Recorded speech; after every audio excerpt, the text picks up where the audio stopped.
बिस्मिल्लाहिर्रहमानिर्रहीम। अस्सलाम वालेकुम। आप देख रहे हैं K92 न्यूज़ और मैं हूं आपकी मेज़बान तस्बीहा मजहर। शामिल करते हैं आज की अहम खबरें।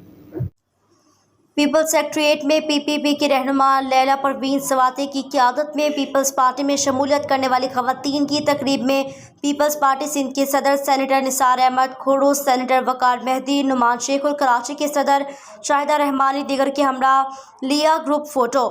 शामिल होने वाली ख़वातीन में पीटीआई की senior vice president Maroof Khan, Muslim League Functional की senior vice president Salma Begum, MQM की सेक्टर इंचार्ज व शोबा ख़वातीन की मेंबर सफ़िया शाह, मुस्लिम लीग नून की कराची की सदर आसिया एजाज और general secretary Sughra, world women organisation की सदर Rukhsar Butt, social activist Ayesha, PTI की social media head KPK actor Amna, PTI district east की senior vice president Hameeda Begum, एपीएमएसओ MQM की जॉइंट इंचार्ज अना खान, पीटीआई डिस्ट्रिक्ट एस्ट की बिनिश्त, मुस्लिम लीग फंक्शनल की साउथ के उहदेदारान, 100 से ज़्यादा मुख्तलिफ पार्टियों के उहदेदारान ने पाकिस्तान पीपल्स पार्टी पर इत्तेमाद का इजहार करते हुए शमूलियत की।